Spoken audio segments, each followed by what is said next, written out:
আমরা আবার স্বাগত জানাচ্ছি আমাদের নাটোর জেলার বড়াইগ্রাম উপজেলার অন্তর্গত 2 নম্বর বড়াইগ্রাম ইউনিয়নের ঐতিহ্যবাহী জানিতলার মেলায়। আমরা এখানে সকাল থেকেই দেখছি যে বিভিন্ন শ্রেণী পেশার মানুষ সমবেত হয়েছে। ঈদের ছুটি থাকার কারণে এখানে যারা বাইরে থাকেন, চাকরি করেন কিংবা ব্যবসা করেন, প্রবাসে থাকেন, তারা সবাই এই মেলাতে এসেছে এই ছুটি ঈদের ছুটিতে। এখানে বিভিন্ন শ্রেণী পেশার মানুষ আবার বৃদ্ধ বনিতা আসছেন। আমাদের মাঝে একজন বড়াইগ্রাম সরকারি অনার্স কলেজের সাবেক অধ্যক্ষ জনাব আফসার আলী স্যার আমাদের মধ্যে উপস্থিত আছেন।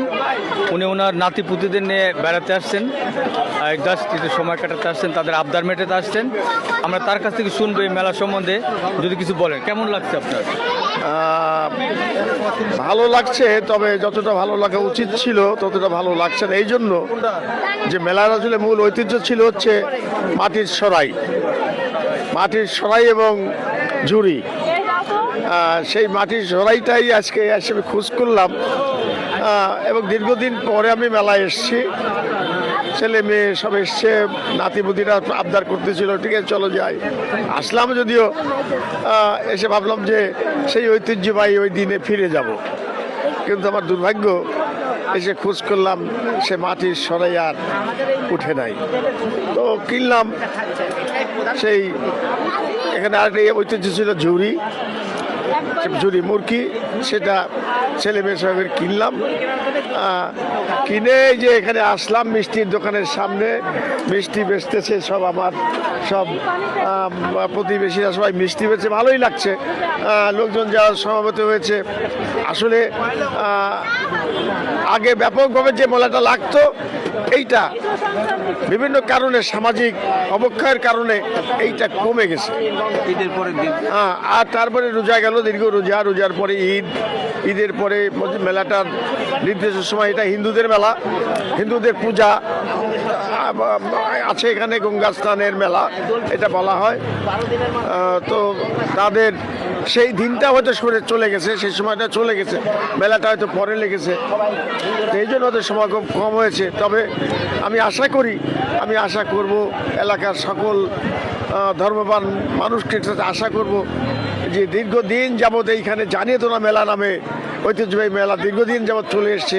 ছোট ছিলাম, ছোটোবেলায় থেকে এই মেলায় আসতাম, এই ধারাবাহিকতা যদি অব্যাহত থাকে এই কামনাই করছি। এবং সবাই যেন আমরা এইটার সেই পুরাতন ঐতিহ্য যেন বাংলাদেশের এই গ্রামীণ পর্যায়ের গ্রামীণ ঐতিহ্য ধরে রাখে, এই আশীর্বাদ ব্যক্ত করছি।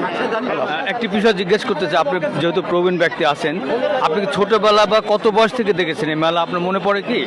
আমি ছোটবেলায় যখন জ্ঞান হয়েছে, যখন হাফ প্যান্ট পরে ঘুরে বেড়াই, তখন আব্বার কাছে আবদার করতাম যে জানিতলা মেলা কবে আসবে, কখন আসবে।